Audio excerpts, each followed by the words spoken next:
At 16, my family dropped me at a bus station with no money and said, "Figure it out." 12 years later, they showed up begging. The bus station smelled like diesel and old coffee. Fluorescent lights buzzed overhead, casting everything in a sickly yellow glow that made everyone look vaguely ill. It was almost 11 at night, and the place was half empty. A few people slept on benches, their belongings clutched tight against their chests or used as pillows. A woman stood near the vending machines, counting coins with the kind of careful attention that meant she was measuring her options in quarters and dimes. The departures board clicked and shuffled, announcing routes to cities I'd never been to, places that might as well have been on another planet. I stood near the entrance holding a backpack that contained 2 changes of clothes, a toothbrush, a jacket that wouldn't be warm enough come winter, and a paperback book I'd been reading for English class. No wallet, no phone, no money, not a single dollar. My father's car had pulled away 3 minutes ago, and I'd watched the taillights disappear around the corner, steady and unhesitating, the brake lights never flickering even once. "Figure it out," he'd said before I got out. Not angry, not sad, just matter of fact, like he was giving directions to the grocery store or reminding me to lock the door on my way out. I kept waiting for the car to come back, kept thinking this was a scare tactic, a lesson, something meant to teach me responsibility or respect or gratitude or whatever quality I'd failed to demonstrate adequately at home. Any minute now they'd circle back, pull up to the curb, and tell me I'd learned my lesson, that I could get back in, that we could go home. But the minutes kept passing and the parking lot stayed empty except for a few scattered cars that belonged to people actually going somewhere. And slowly, with a creeping cold that started in my chest and spread outward through my limbs until my fingers felt numb, I understood. This wasn't punishment. This wasn't temporary. This wasn't a lesson I could learn my way out of. This was disposal. 3 weeks earlier, things had started shifting at home in ways I didn't fully register at the time. Small changes that seemed insignificant individually, but added up to something I should have seen coming. My stepmother had always been cold, but it had gotten icier. Conversations stopped abruptly when I entered rooms. Voices that had been animated would drop to near whispers. My father started making comments about how much I cost, how much easier things would be when it was just them and my half-siblings. Little reminders dropped into casual conversation that I didn't quite belong to the new family configuration he'd built after my mom left when I was 8. I wasn't a bad kid. I need you to understand that. I didn't do drugs, didn't skip school, didn't get in trouble with the law, or come home drunk or steal money from wallets left on the counter. I got decent grades. I did my chores without being reminded most of the time. I stayed out of the way. But I also wasn't invisible, and I think that was the problem. I took up space. Needed rides sometimes. Ate food. Required school supplies and clothes that got too small. I was a line item in a budget they wanted to trim. The fights weren't even fights, really. Just moments where I'd ask for something completely normal and be met with a look that said I'd asked for the moon. A school trip I wanted to go on. It was $40 and educational, part of our history class. Everyone was going. My father looked at the permission slip like it was a bill for a luxury car. "Do you know what $40 means to this family?" he asked. "It's for school. It's optional. You don't need to go. Everyone's going. Then everyone else has parents who can afford it. We can't. New shoes because mine had holes in the soles and my socks got wet when it rained. My stepmother held them up like evidence of some crime I'd committed.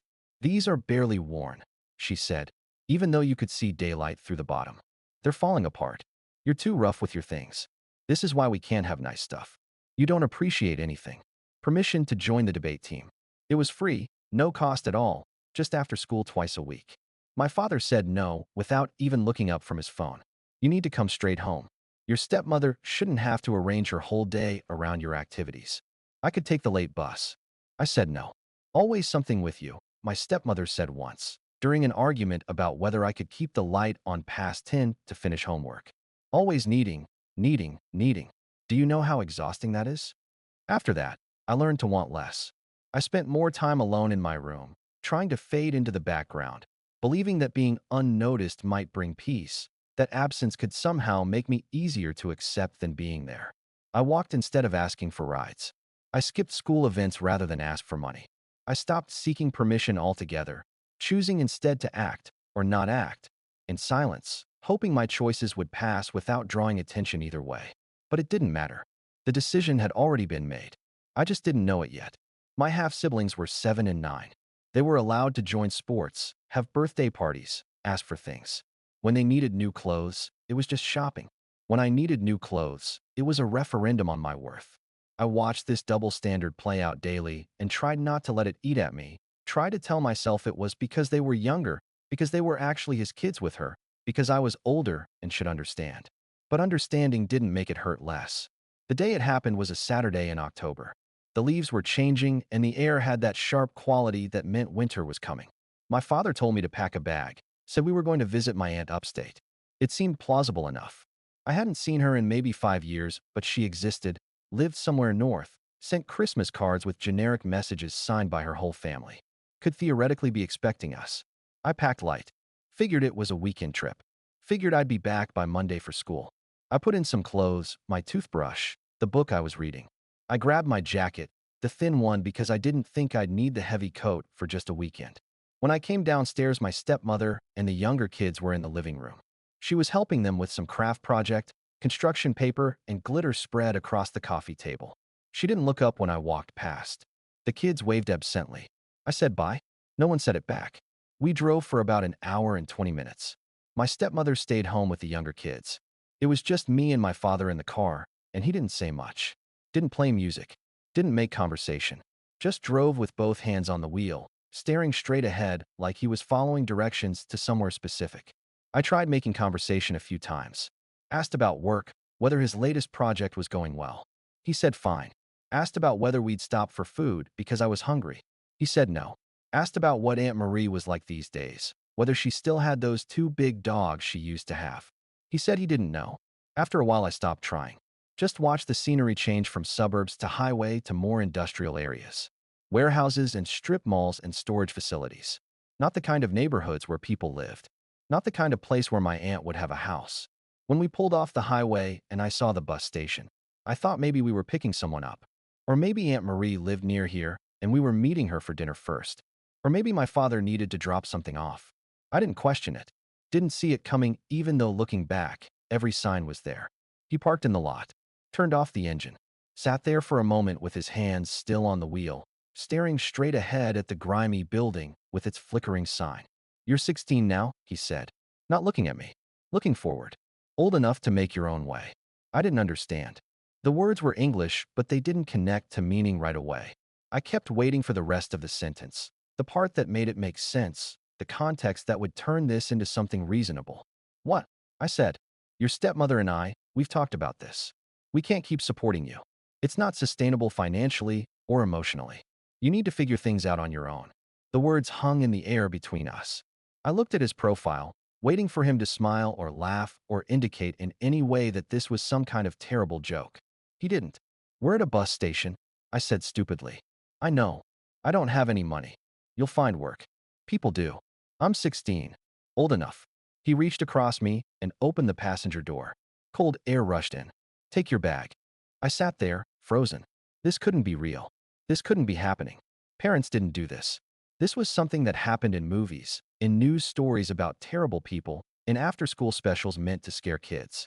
Not to me. Not in real life. Not from my own father. "I'm not joking," he said. His voice had an edge now, impatience creeping in. "Get out." "Where am I supposed to go?" "That's for you to figure out. I don't have money for a bus ticket. I don't have anywhere to go. I don't. You're a smart kid. You'll manage." "Dad, please. I don't understand what's happening. You're being dramatic. This is life. This is what growing up looks like. Your stepmother and I need to focus on the younger kids, on our family, and we can't do that while supporting a teenager who should be learning independence. I'm your family. You're old enough to be on your own. I'm 16. Stop repeating that like it means something." He was getting angry now. I could hear it in his voice, see it in the tension in his shoulders. Plenty of people make it on their own at 16. You will too. Now get out of the car. I got out. Not because I understood, not because I accepted it, but because the alternative was sitting there arguing while he got angrier and the situation got worse. I pulled my backpack from the floor, stood on the curb while the door closed and the engine started, and the car pulled away without pause, without a backward glance, without any indication that what had just happened was anything other than routine. The taillights disappeared around the corner. I stood there holding my backpack, 16 years old, watching the only parent I had left drive away like I was trash he'd finally gotten around to taking out. The first hour I spent in complete shock. Sat on a bench inside the station and stared at nothing, waiting for my brain to catch up with reality. People walked past. Families with luggage. Solo travelers with headphones. College kids with backpacks bigger than mine. Buses came and went, their engines rumbling, their brakes hissing as they pulled up to the platform. The woman at the ticket counter glanced at me a few times, but didn't say anything. I must have looked like I was waiting for someone. Must have looked normal enough not to raise concerns. I kept thinking he'd come back. Kept constructing scenarios where this was temporary, fixable, a misunderstanding. Maybe he was driving around the block to scare me. Maybe he was waiting in the parking lot to see if I'd panic. Maybe this was some kind of test, and if I passed, if I stayed calm, if I didn't cry, he'd come back and say I'd learned the lesson. But he didn't come back. By hour two, the shock started wearing off and the fear set in properly. Real fear. The kind that makes your hands shake and your stomach hurt. I had no money. Not a cent. No ID beyond my school ID that wouldn't get me anywhere. No way to buy a ticket to anywhere even if I knew where to go. No phone to call anyone even if I had someone to call. I couldn't go to Aunt Marie because I didn't actually know where she lived or even what her last name was anymore after she'd remarried. Couldn't go to friends because I'd need money for a bus and a phone to call them and permission from parents they'd definitely contact. Couldn't go to the police because what would I even say? My dad dropped me off and left. They'd call him and he'd come get me, and then what? Go back to a house where I clearly wasn't wanted? Where they'd already decided I didn't belong.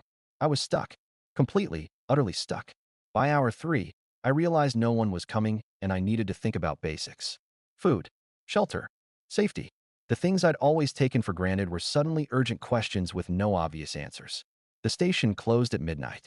The security guard started making rounds at 11:30, telling everyone still waiting that they had to leave unless they had tickets for overnight buses. I didn't. I couldn't afford a candy bar, let alone a bus ticket. I followed the others outside and watched them scatter into the dark, some to cars, some to taxis, some just walking away with purpose like they knew where they were going. I didn't know where to go. The streets around the station weren't friendly. Heavy traffic even at midnight. No residential areas nearby, just warehouses and industrial buildings that emptied out after dark, leaving long stretches of poorly lit sidewalk. I walked for probably 30 minutes, just picking directions at random, until I found a 24-hour diner with bright lights and a few cars in the parking lot. I went inside. The warmth hit me first, then the smell of coffee and fryer grease. It smelled like safety, like normal life. A waitress looked up from behind the counter and nodded toward the empty booths. I slid into one near the back, away from the windows, and tried to look like I was waiting for someone. The waitress brought me water without asking. Set it down along with a menu. You ordering? I'm waiting for my dad, I said. The lie came easily. He's parking. He'll be here soon. She nodded and left me alone. I sat there for 3 hours, refilling my water from the dispenser near the bathroom, avoiding eye contact with the few other late-night customers, trying to be invisible. Around 4 a.m., the waitress came back. She was older, maybe 50, with tired eyes and a name tag that said Ruth. Your dad's not coming, is he? She said. I didn't answer. Couldn't. She sighed, looked around the diner like she was checking to see if anyone was watching. Then she pulled out her order pad and wrote something down. Wait here. She disappeared into the kitchen, came back 5 minutes later with a plate.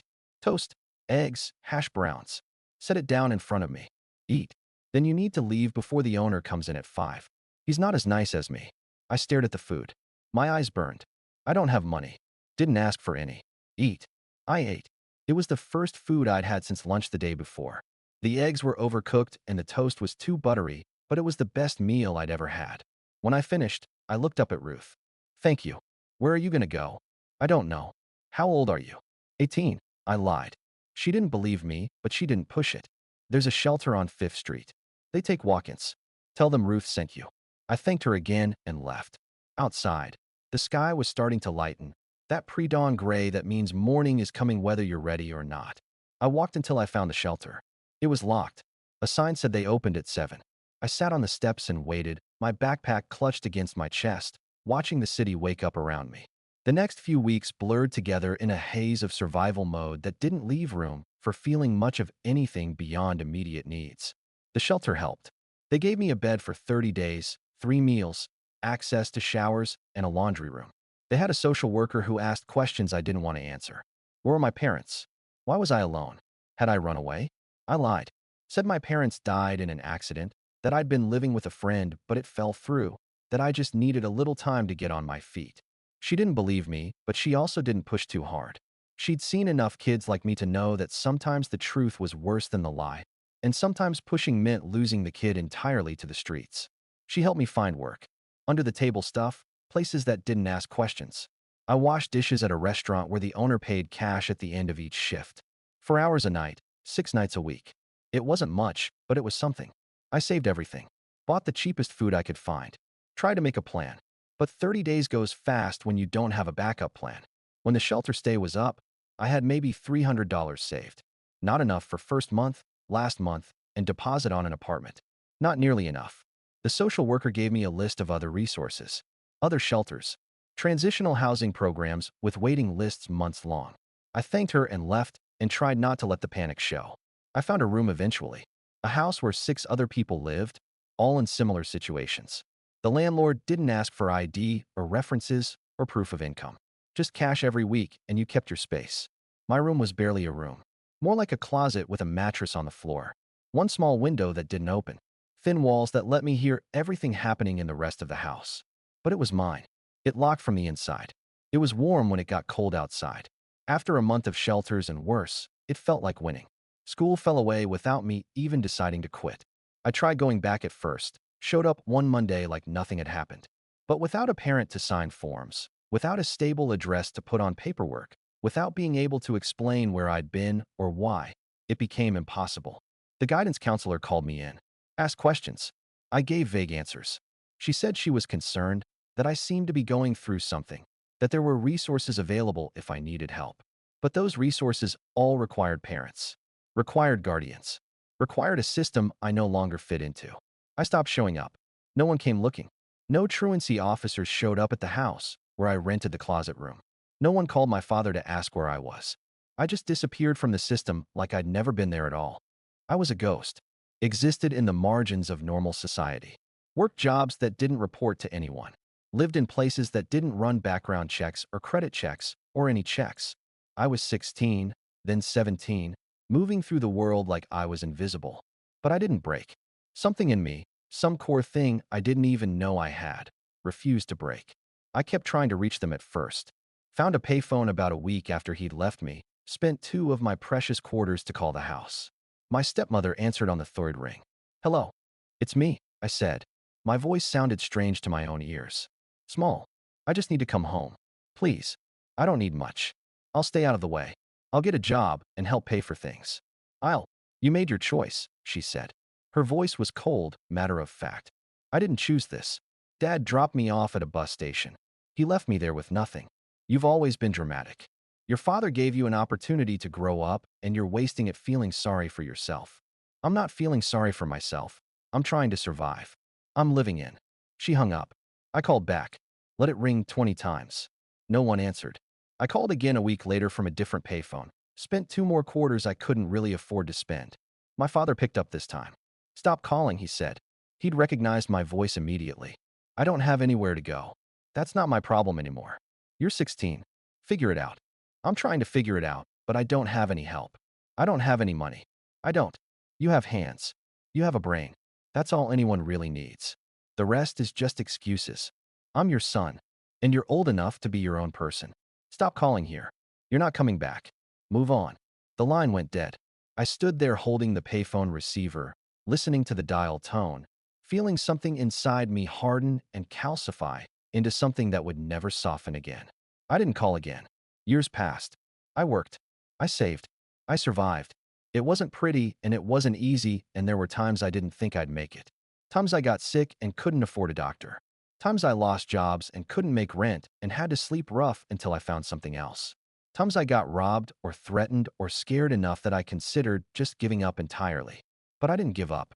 I got my GED at 19, studied at the library between shifts, took the test on a day I should have been working but called in sick anyway.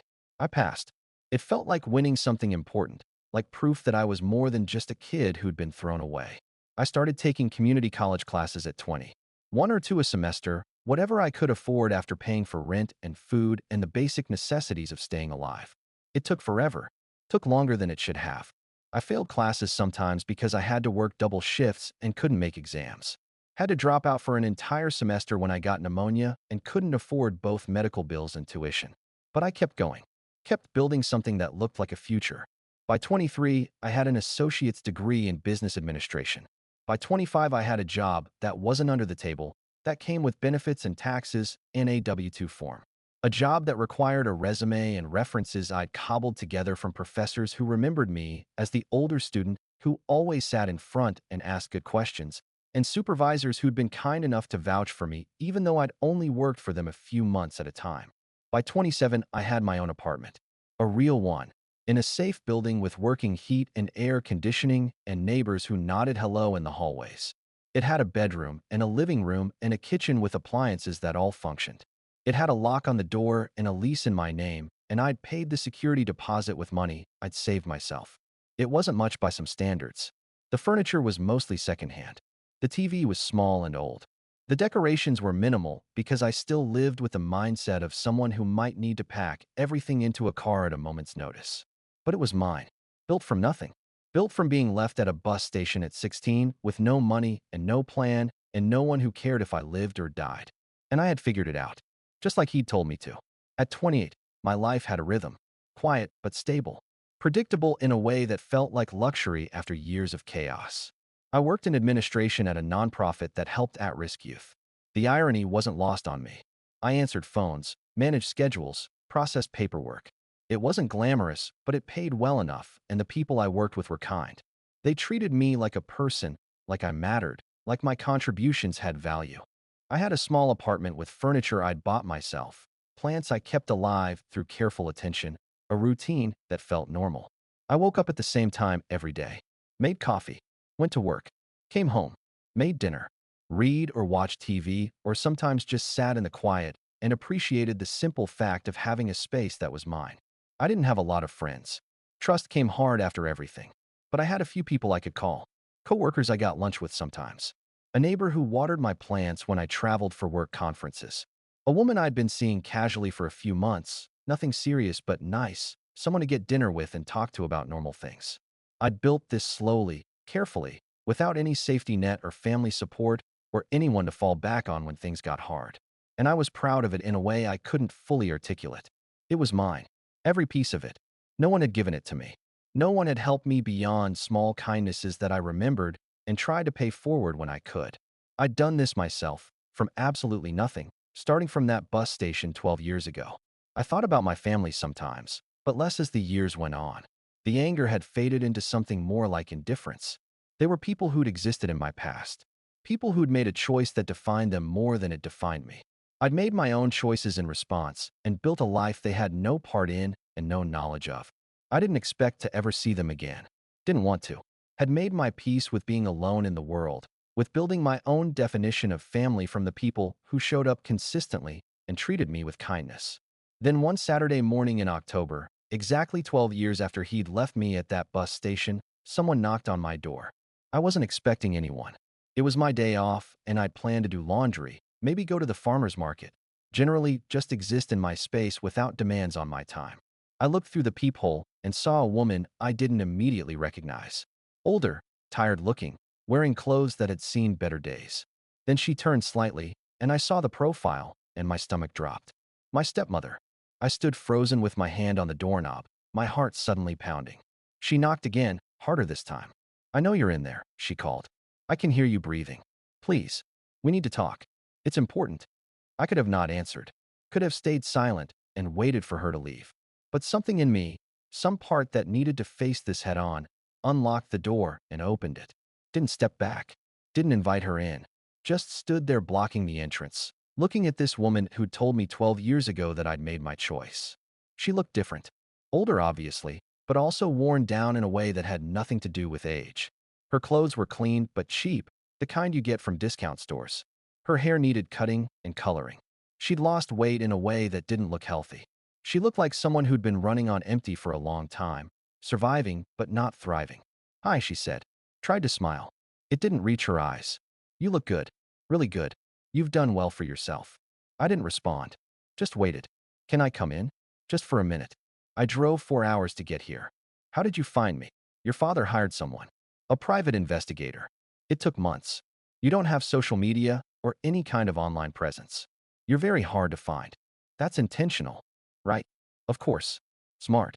She shifted her weight, glanced past me into the apartment like she was trying to see inside. Please. 5 minutes. Then I'll leave if you want. Against my better judgment, against every instinct that said this was a mistake, I stepped aside. She came in, looked around the apartment with an expression I couldn't quite read. Surprise maybe. Like she'd expected me to be living in squalor, like she'd imagined the kid they'd abandoned would have stayed abandoned, would have failed the way they'd expected. Nice place, she said.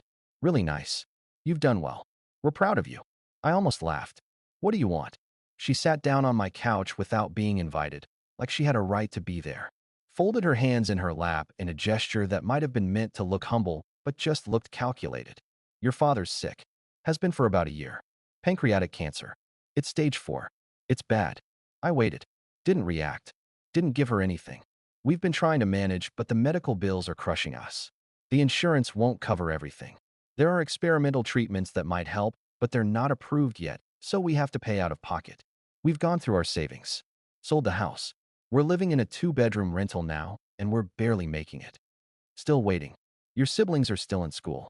They're too young to work, too young to help. And we're drowning. We need help. Real help. And your family. We hoped. You want money. We need help, she corrected, like there was a difference. From me. You're doing well. You clearly turned out fine. Better than fine. You have this place, a job, savings probably. You made something of yourself. We're proud of that. We always knew you were capable. You're proud of me. Yes. We always believed in you, even when we made that hard decision. And now we're asking you to help family in need. Because that's what you do when you have the ability. You help. I stared at her. This woman who'd told me I was a burden. Who'd supported my father's decision to leave me at a bus station with nothing. Who'd hung up on me when I called begging for help. Who'd stood by while I disappeared from my own life at 16 years old. She was sitting on my couch, in my apartment that I'd built from nothing, asking me to save her from the consequences of the life she'd chosen. No, I said. Her expression flickered. Confusion crossed her face like she'd genuinely not expected that answer. I'm sorry. No. I'm not giving you money. I'm not helping. You haven't even heard what we need. Doesn't matter what the amount is. The answer is no. Your father is dying. That's unfortunate. She stood up, agitated now. Don't be cruel. I know you're angry about the past, but this is serious. He's your father. He's in pain. The treatments could give him more time, but we can't afford them. We could lose everything. The kids could end up. You already lost me. 12 years ago. Seemed pretty okay with that at the time. We gave you tough love. We pushed you to be independent so you'd learn to stand on your own feet. You abandoned me. We gave you space to grow. You threw me away like garbage. Her voice rose, losing the pleading tone and showing something harder underneath. We made a difficult choice for the good of the family. Sometimes parents have to make sacrifices for the greater good. I was the sacrifice. You were the one who needed to learn that you couldn't rely on handouts forever, that the world doesn't owe you anything, that you have to work for what you want. I was 16 years old. Stop saying that like it means something. Plenty of people make it on their own at 16. You did. You're clearly fine. You're better than fine. So it worked. The tough love worked. I'm fine because I had to be. Because you didn't give me another option except die or survive. Exactly. And you chose to survive. You chose to thrive. And now we need you to extend that same strength to help us. To help your father. He's dying, and you have the ability to help, and you're choosing not to because you're holding a grudge about something that happened over a decade ago. I walked to the door. Opened it. You should leave. Are you seriously going to turn your back on your family? You're not my family. You made that clear 12 years ago when you left me at a bus station. Blood is blood. Your father is your father regardless of what happened. You can't just pretend that relationship doesn't exist. I'm not pretending anything. I'm acknowledging exactly what you taught me. That family is conditional. That help isn't guaranteed. That when things get hard and resources are limited, you make choices about who's worth keeping and who's expendable. You taught me that lesson really well. That's not what we. That's exactly what you taught me. And I learned it.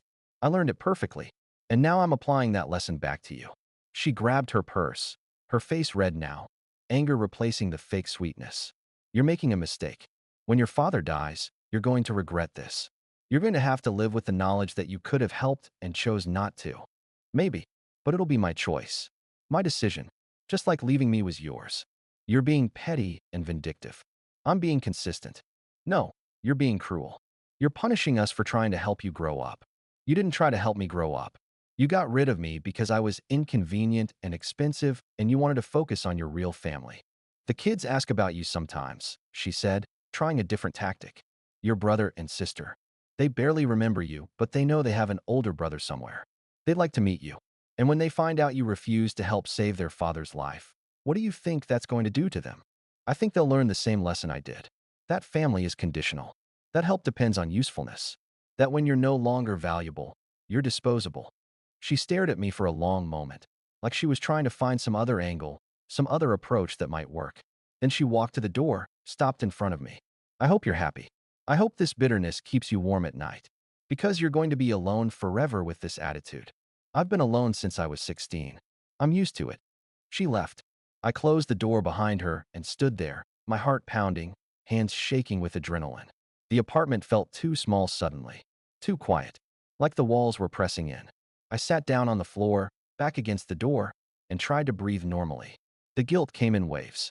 Old programming, deep and persistent. The voice that said family was supposed to matter, that forgiveness was noble, that helping people in need was the right thing to do regardless of history. The voice that said I was being cruel, petty, small, that I should be the bigger person. But under that was something colder and clearer.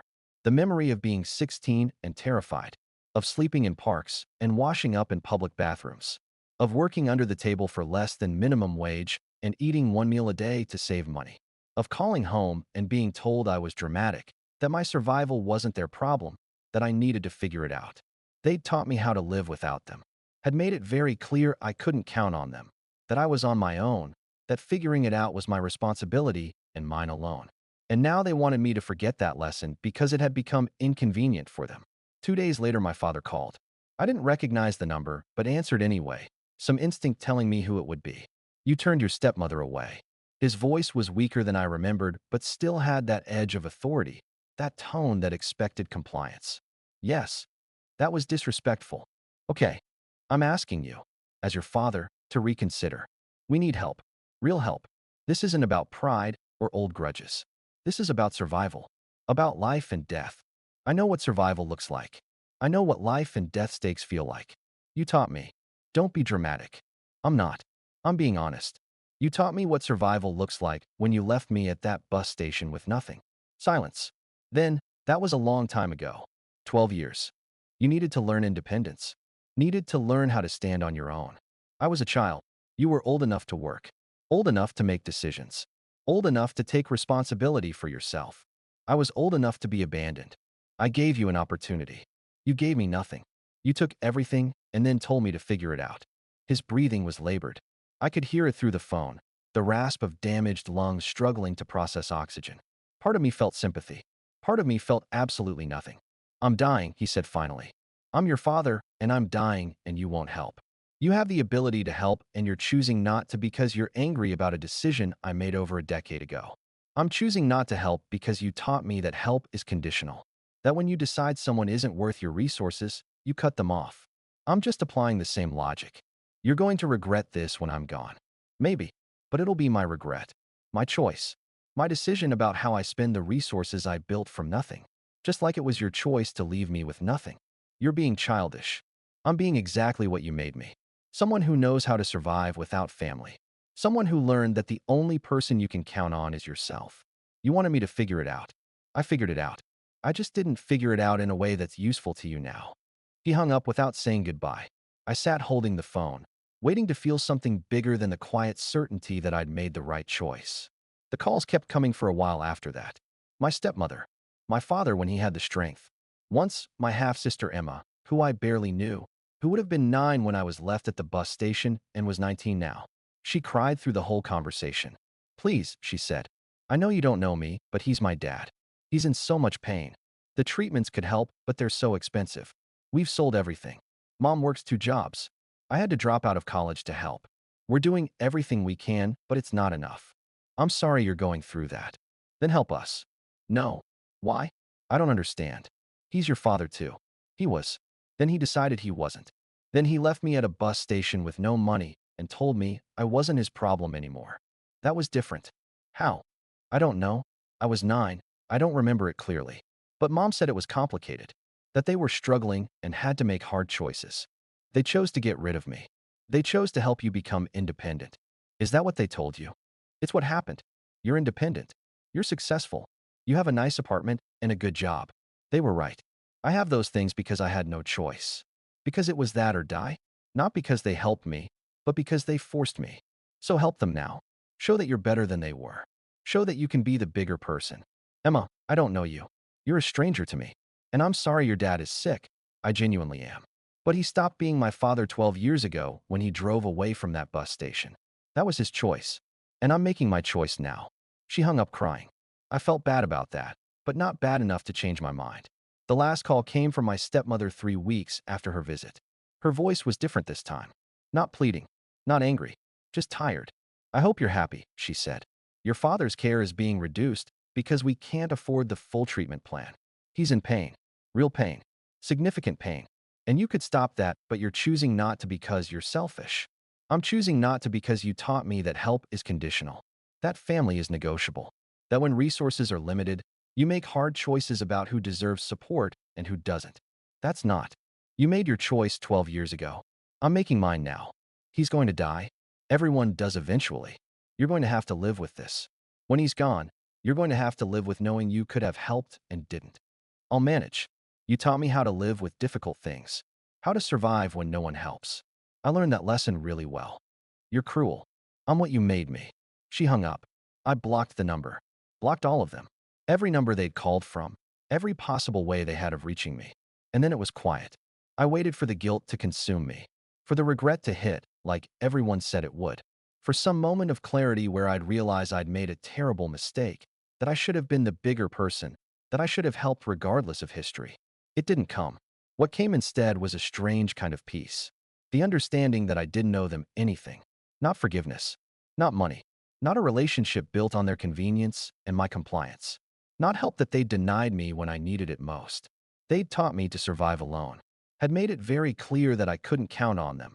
That I was on my own. That figuring it out was my responsibility and mine alone. They'd taught me that family was conditional. That help was negotiable. That when you decided someone was too expensive or too inconvenient, you could just remove them from your life. And I had learned. I'd learned perfectly. Built a life from nothing. Became exactly what they demanded I become. Independent, self-sufficient, resilient, capable of surviving without help or support or family. They just hadn't counted on that lesson working against them. Hadn't considered that the kid they'd abandoned might grow into an adult who'd internalize their values completely and would apply them right back. A few months later, I heard through a distant relative, a cousin I hadn't spoken to in years who found me through work and sent an email, that my father had died. The email was brief. Just the facts. He'd passed away at home with family. Services were private. The family requested no flowers or donations. I didn't go to the funeral. Didn't send flowers or a card. Didn't reach out to offer condolences. Didn't feel like I needed to do any of those things. I felt sad in a distant way, the way you feel sad hearing about a tragedy in another country. Something unfortunate that happened to someone you didn't really know. Because I didn't know him. Not really. The person I'd thought was my father had disappeared the night he drove away from that bus station, leaving behind only the reality of what he actually was. Someone who saw his own child as disposable.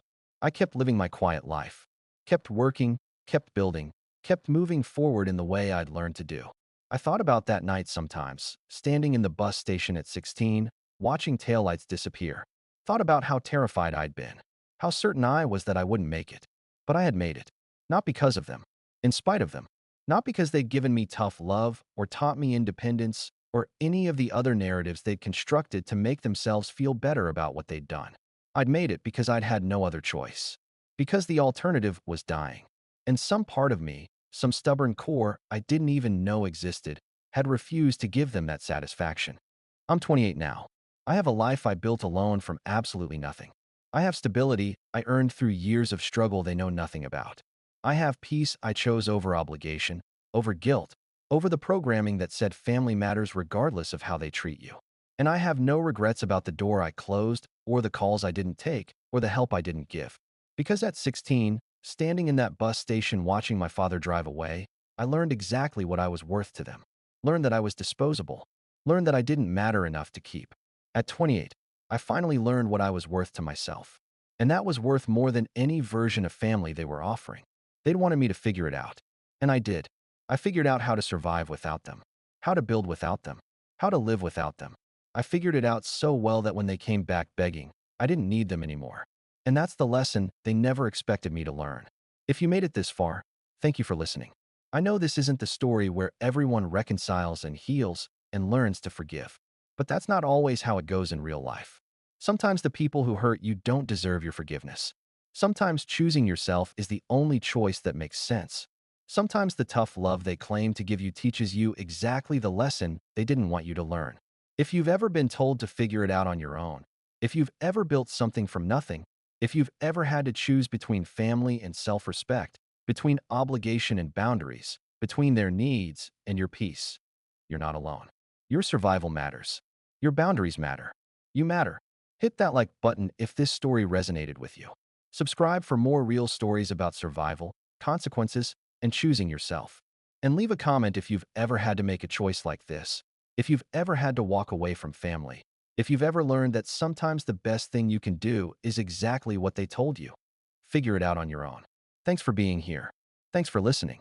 And remember, you don't owe anyone access to the life you built after they threw you away. You don't owe them forgiveness. You don't owe them help. You don't owe them anything. You figured it out. That's enough.